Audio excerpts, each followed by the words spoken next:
Hi everyone, good morning. कैसे हैं आप लोग? मैं अच्छी हूँ और उम्मीद करती हूँ आप लोग भी अच्छे होंगे। और आज संडे है तो मैं भी नहाई नहीं हूँ। और देख लो आप लोग, शक्ल से लो लग ही रहा होगा कि मैं नहाई नहीं हूँ। बस मैंने ब्रश कर लिया है। कोल्ड के बाद मुझे खांसी भी होने लगी है और कोल्ड तो फिलहाल ठीक नहीं हुआ और रोज़ रोज़ बता रही हूँ मैं अभी चाय पी रही हूँ। आप लोग का चाय नाश्ता हो गया?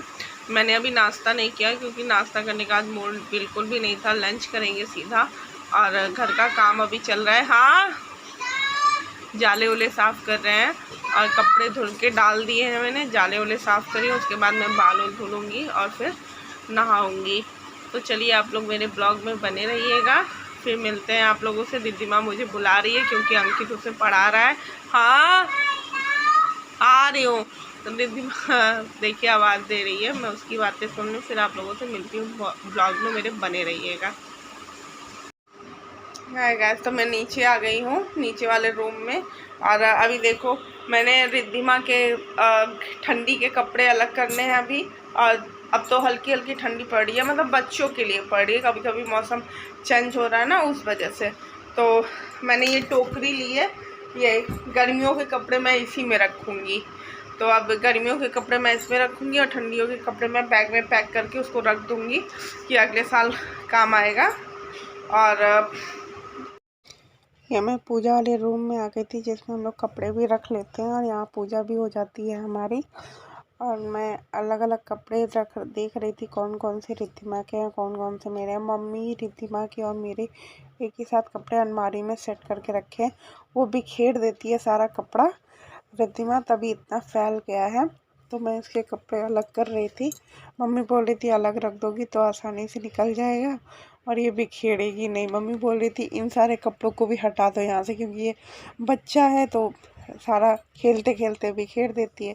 तो आप देख सकते हो इसी रूम में हम लोग पूजा करते हैं, इसी रूम में कपड़े उपड़े भी पड़े रहते हैं, मतलब कपड़े चपेट के हम लोग इसी रूम में रखते हैं। और स्वेटर वेटर भी था तो मम्मी बोल रही थी बेड कल खोलना तो रख देना और अभी हटा दो।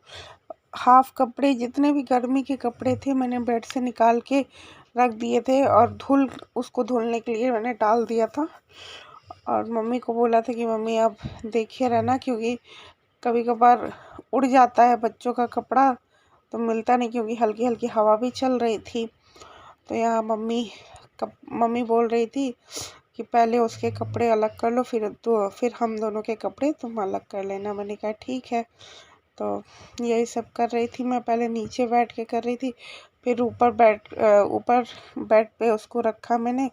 मैं कि ऊपर भी उसके कपड़े हैं, मम्मी ने 2-3 दिन पहले धुल के रखे हैं कपड़े। तो मम्मी बोल रही थी उन कपड़ों को भी इसी में रख देना टोकरी में।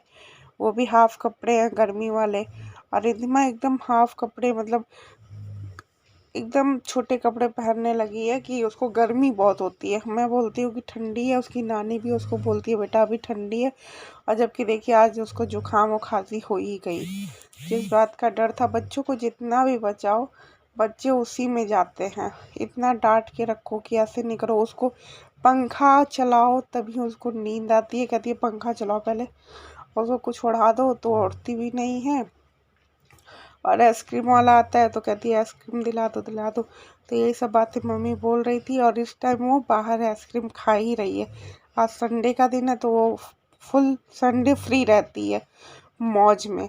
तो अभी वो आइसक्रीम बाहर खा रही है। मम्मी बोल रही है बताओ मना की तो भी नहीं सुन रही है। जुकाम हुआ है और ज़्यादा हो जाएगा तो दिक्कत हो जाएगा। और एग्ज़ाम भी आने वाले हैं, 1 मार्च से उसके एग्ज़ाम है। अगर इसी में जुकाम खांसी फीवर आ गया तो और दिक्कत हो जाएगा। तो मैं बोल रही थी कि अंकित को बोल दो, अंकित थोड़ा डांट देगा तो नहीं करेगी, पर सुन नहीं रही थी। कह रही थी नानी आज संडे है ना, खेलने दो थोड़ा। यहाँ मैंने तखत पे रख दिया था और जितने कपड़े थे और मैं उसको चपेट चपेट के इस टोकरी में रख रही थी। और मम्मी कह रही थी कि बताओ आजकल लोग कितने झूठ हैं, झूठ बोलते हैं, कोई किसी को भी कभी भी फ्रॉड कर सकता है, चीटिंग कर सकता है। मैंने कहा हाँ ये बात तो सही कह रही है। मम्मी एक लोगों की बातें बता रही थी मुझे, वहीं पे मम्मी भी बैठी हुई थी बात कर रही थी, मैं उनकी बातें सुन रही थी।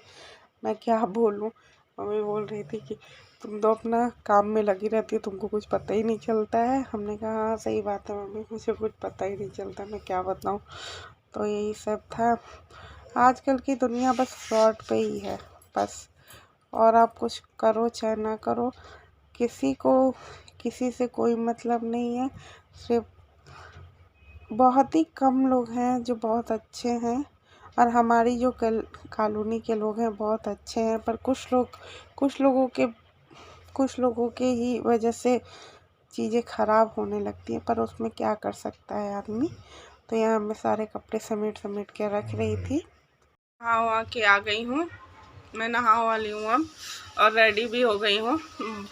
और मैंने क्लेचर लगाया हुआ है क्योंकि बाल में धुली थी, और हल्का सुखा कर क्लेचर लगा लिया क्योंकि अब जा रही हूँ दोपहर का खाना बनाने। तो आज संडे है तो मम्मी ने कहा तहरी बना लो, तो तहरी बनाएंगे और टमाटर की चटनी। यहाँ मुझे अपनी आवाज़ को म्यूट करना पड़ा क्योंकि गाने की आवाज़ आने लगी थी, कॉपीराइट हो जाता। तो मैं ये बोल रही थी अब मैं जा रही हूँ दोपहर का खाना बनाने।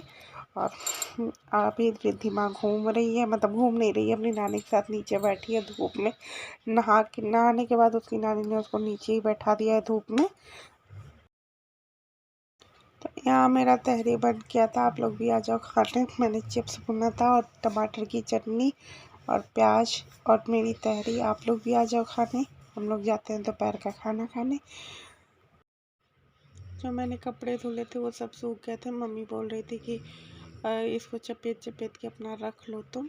तो क्योंकि रिद्धिमा खाना ही बिना ही सो गई थी। खाना जब तक मैं दोपहर का बनाती तब तक रिद्धिमा नानी के ही गोद में सो चुकी थी। तो मम्मी बोली कि सोने दो अभी। तो मैंने कहा ठीक है। तो मम्मी फिर रिद्धिमा उठी है, तो अब 3:30 हो रहा है, तो रिद्धिमा उठ गई है। तो मम्मी उसको खाना खिला रही है ऊपर, और मम्मी बोली तुम जाके कपड़े उपड़े चपेट लो। मैंने कहा ठीक है। और फिर रिद्धिमा खाना वाना खा के नीचे आ गई है। तो वो दुपट्टा मेरा लेकर कह रही थी दुपट्टा लाओ मम्मा, खेलूँ दुपट्टा लाओ। तो मैंने कहा नहीं मैंने ओढ़ा है। तो उसने कहा कहाँ ओढ़ा है तुमने। मैंने कहा ये देखो मैंने ओढ़ लिया। तो मैं दुपट्टा ओढ़ के फिर काम करने लगी। पहले दुपट्टा मैंने नहीं ओढ़ा था क्योंकि दुपट्टे से वो साड़ी पहनने लगती है, कभी कभी दुपट्टा ओढ़ने लगती है। बच्चों का खेल भी अजीब होता है। तो बोल रही थी मम्मा मैं बाहर जाऊं। मैंने कहा नहीं अभी धूप है, अभी नहीं जाओ, बाद में जाना। तो बोल रही है तो फिर अपना मोबाइल दे दो। मैंने कहा नहीं अभी मोबाइल नहीं देंगे, बाद में देंगे। तो कहती है तो फिर जा रही हूँ भाई के पास, भाई के पास ही बैठूंगी। तुम तो ना मोबाइल देती हो ना बाहर जाने देती हो। तो मैंने कहा हाँ अंदर जितना खेलना है खेलो, दोपहर में बाहर नहीं जाते, धूप लग जाएगी ना तो बुखार और ज़्यादा हो जाएगा।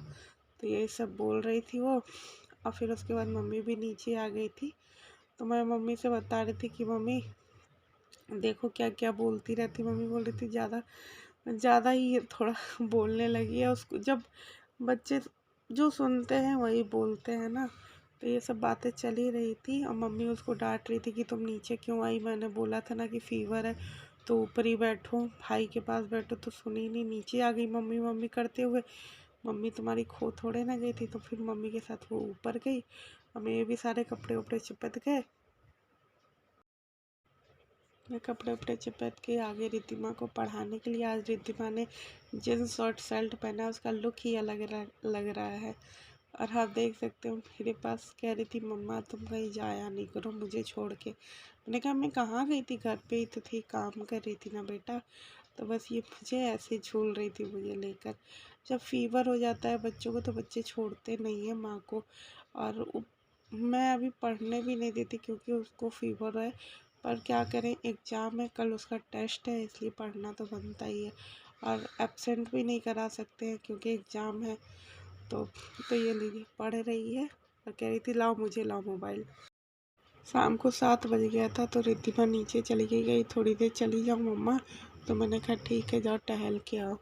तो गई थी अंकित के साथ। अगर आपको मेरा ब्लॉग अच्छा लगे तो प्लीज़ लाइक शेयर कमेंट, और मेरे चैनल को जल्दी से सब्सक्राइब कर लीजिए। अपना ध्यान रखिए, अपने बच्चों का